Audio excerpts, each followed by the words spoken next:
भारतीय सभ्यता के विकास में नदियों ने महत्वपूर्ण भूमिका निभाई है। प्राचीन काल में जब तकनीक विकसित नहीं थी तो लोग पानी के आसान पहुंच के लिए नदी किनारे रहते थे, जिसके पानी का उपयोग पीने के लिए, सिंचाई के लिए, परिवहन और खाद्य स्रोत के रूप में किया जाता था।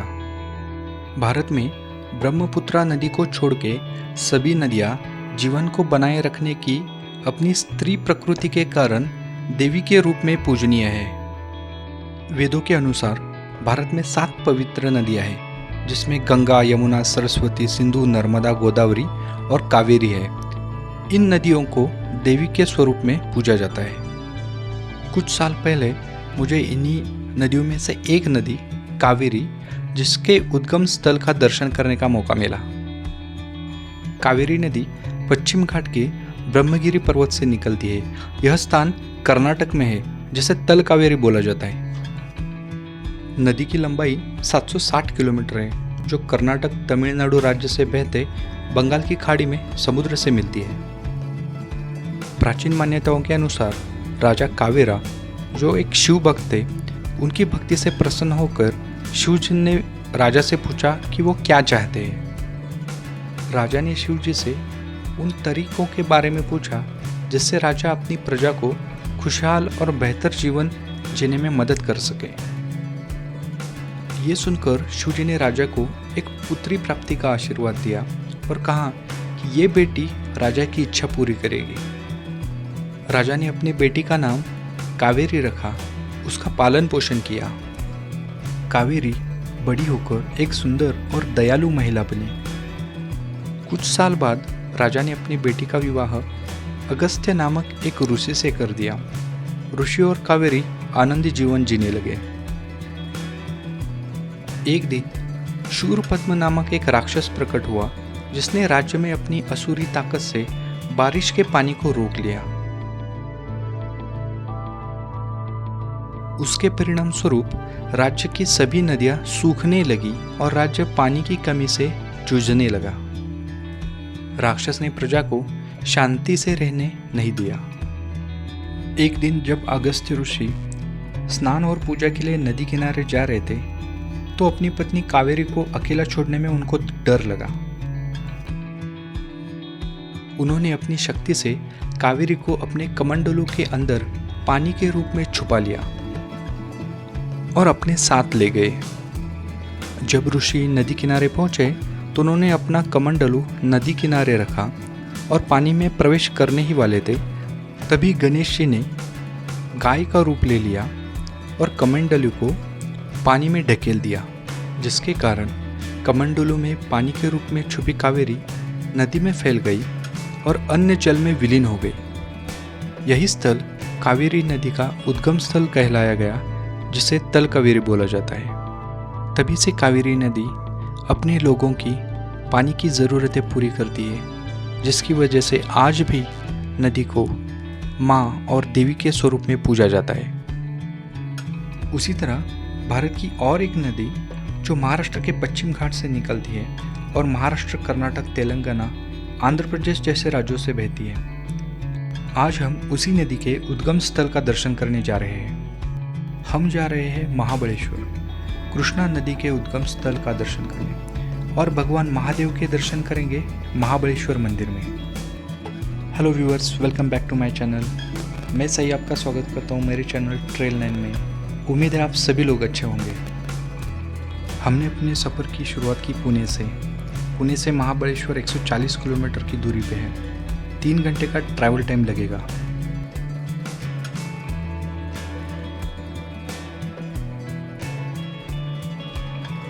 पुणे बेंगलोर हाईवे से हम आगे बढ़े। शिरवळ खंडाळा होके सुरूर से हमने वाई की तरफ अपना रुख किया। पसरनी घाट से पाचगनी होके हम महाबलेश्वर पहुंचेंगे।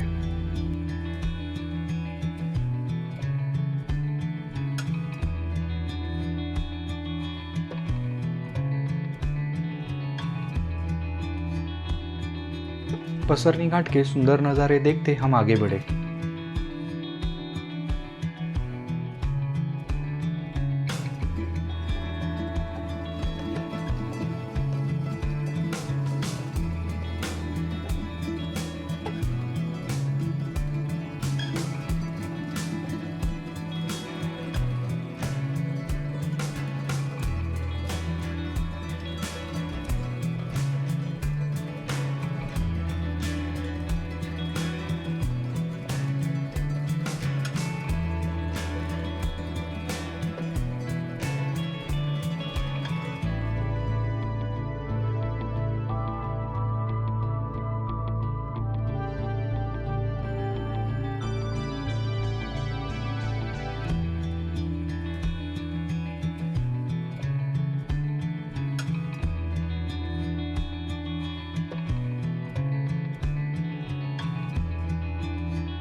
दो दिन के सफ़र में हमारा आज का स्टे महाबलेश्वर में रहेगा।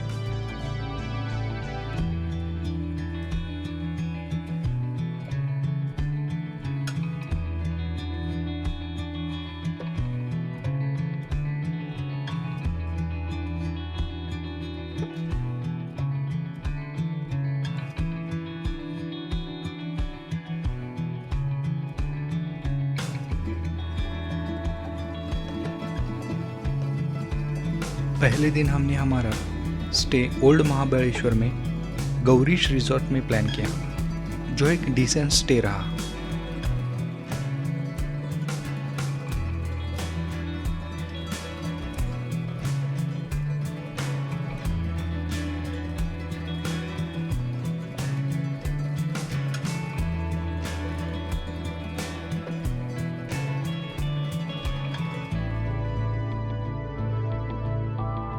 कुछ देर रिजॉर्ट में आराम करने के बाद हम चले फन टाउन और मैप्रो गार्डन की तरफ।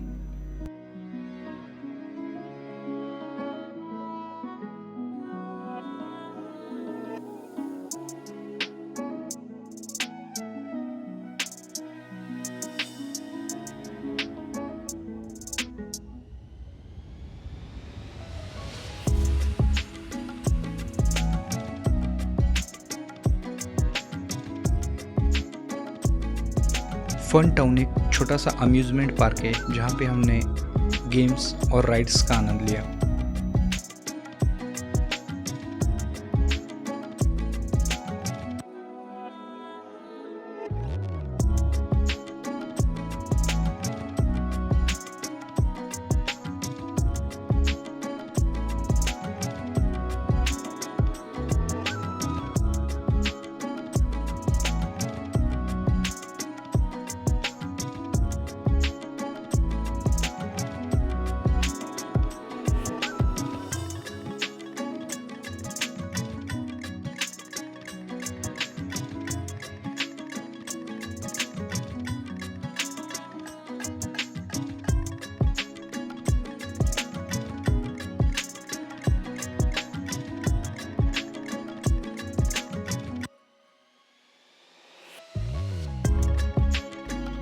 मैप्रो गार्डन में थोड़ा समय बिताने के बाद हमने अपना पहले दिन का सफ़र ख़त्म किया और वापस चले रिजॉर्ट की ओर।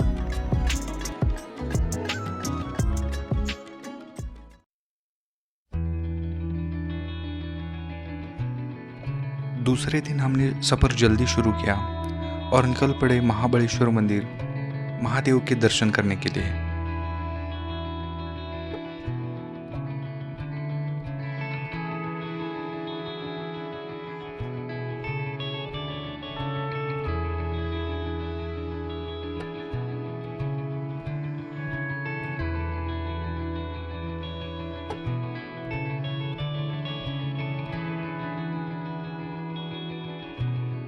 महाबलेश्वर मंदिर भगवान शिव को समर्पित है और हिंदुओं के लिए एक महत्वपूर्ण तीर्थ स्थानों में से एक है।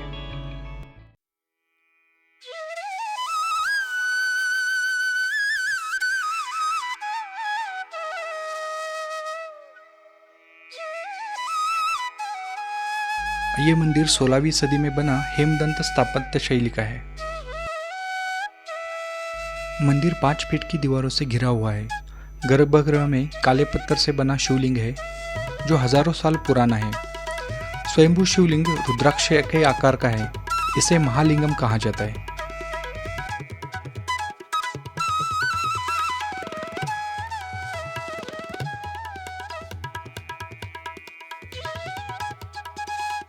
इस मंदिर में भगवान शिव का त्रिशूल, डमरू, रुद्राक्ष और एक शैया संरक्षित है।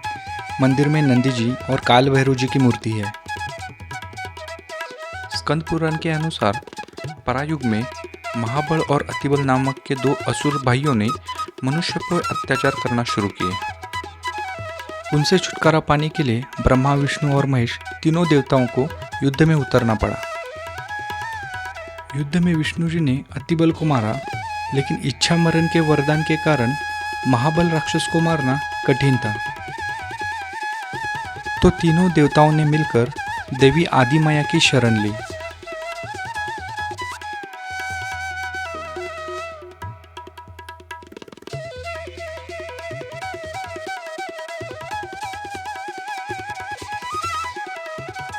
आदि माया ने स्थिति को समझकर महाबल को मोहवश किया। अपनी मृत्यु को सामने देख महाबल राक्षस ने देवताओं से वरदान मांगा कि मेरी मृत्यु आपके हाथों से हो, लेकिन एक शर्त रखी कि हमारे नाम से आपको यहाँ पे निवास करना पड़ेगा।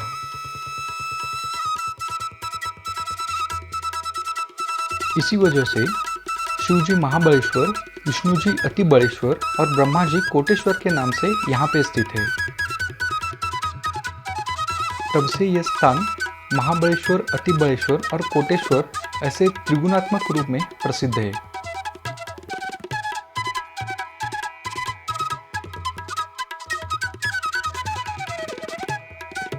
महाबलेश्वर के दर्शन के बाद हम चले पंचगंगा मंदिर की ओर, जो कुछ ही दूरी पे स्थित है।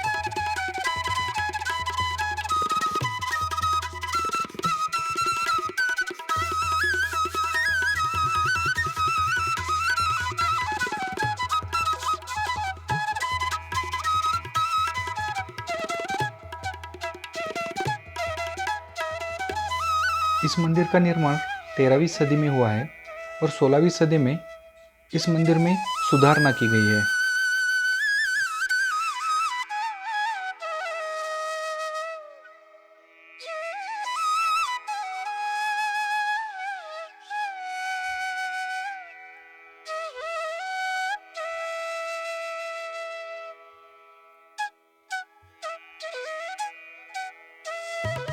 पंचगंगा मंदिर का निर्माण कृष्णा, वेन्ना, सावित्री, कोयना और गायत्री इन 5 नदियों के संगम पर किया गया है। इस मंदिर में गाय की मुख से सभी नदियां निकलती है, इसलिए इस स्थान को पंचगंगा कहा गया है।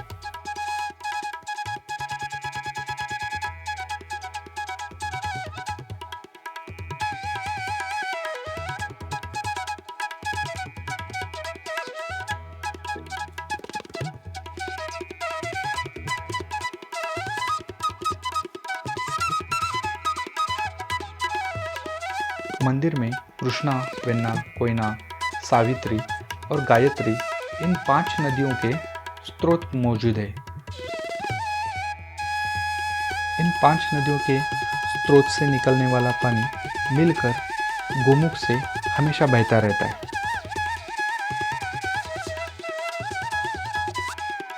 इन 5 नदियों में से भागीरथी नदी और सरस्वती नदी गुप्त रूप में बहती है।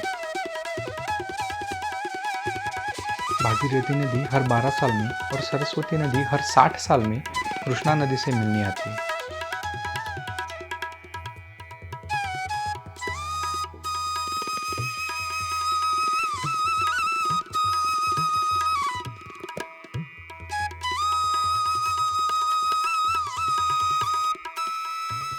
कथाओं के अनुसार त्रिमूर्ति ब्रह्मा, विष्णु और महेश सावित्री के शाप से जुड़े हैं, इसलिए वे यहाँ नदियों के रूप में बहते हैं।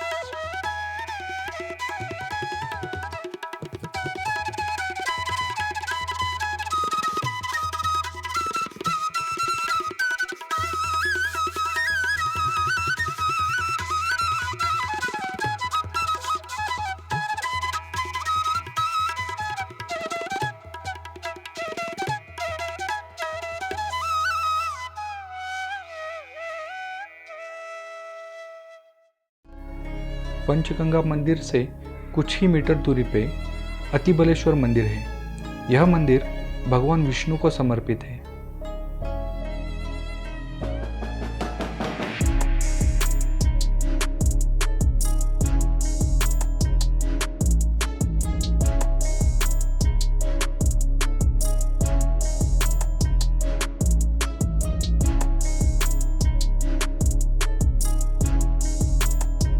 जहाँ भगवान विष्णु रुद्राक्ष के आकार में लिंग स्वरूप में स्थित है और नंदी जी मंदिर के रक्षक के स्वरूप में द्वार पे बैठे हैं।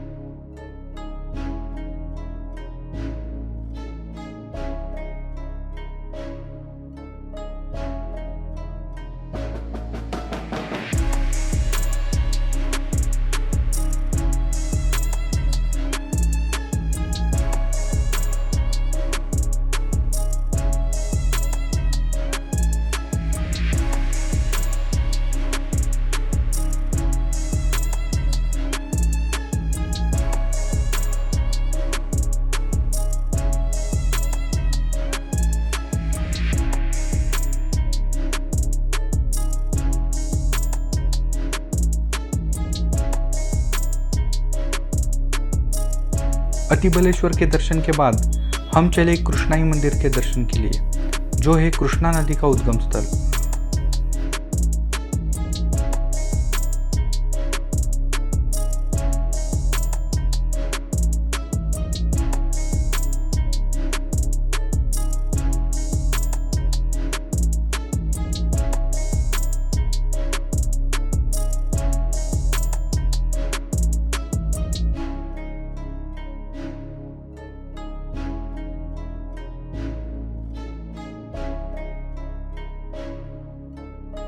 महाबलेश्वर मंदिर के 300 मीटर के परिसर में यह मंदिर है।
भगवान शिव को समर्पित ये मंदिर, जिसमें विष्णु भगवान की मूर्ति भी है।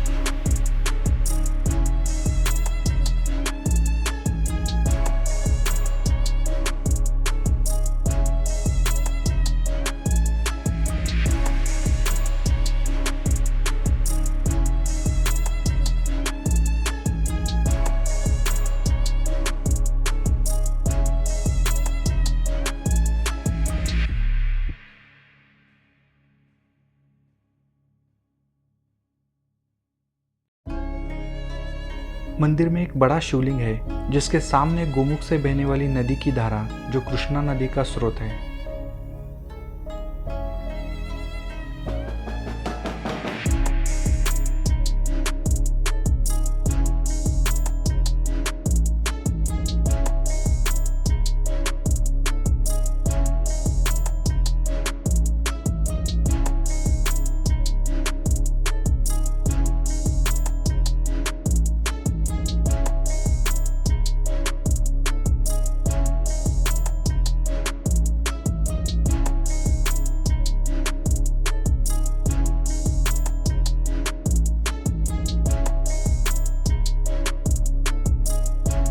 गोमुख से बहने वाली नदी की छोटी सी धारा को देख ये यकीन नहीं होता कि यहाँ से आगे बढ़ने के बाद कृष्णा नदी प्रचंड स्वरूप लेती है। महाराष्ट्र, कर्नाटक, आंध्र, तेलंगाना इन राज्यों से बहती 1300 किलोमीटर का सफर करती ये नदी करोड़ों लोगों की जीवनदायिनी है। भारत में गंगा और गोदावरी नदी के बाद लंबाई में सबसे बड़ी नदी कृष्णा नदी ही है। कुडाली, वेन्ना, कोयना, पंचगंगा, दूधगंगा, तुंगभद्रा, घटप्रभा, मलप्रभा, मूसी और भीमा ये कृष्णा नदी की उपनदियां हैं।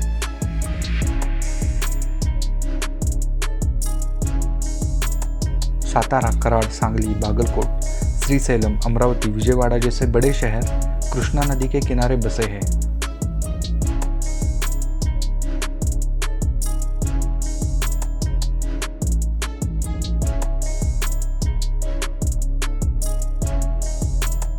कृष्णा मंदिर के दर्शन के बाद हम निकल पड़े महाबलेश्वर के कुछ और टूरिस्ट प्लेसेस को विजिट करने।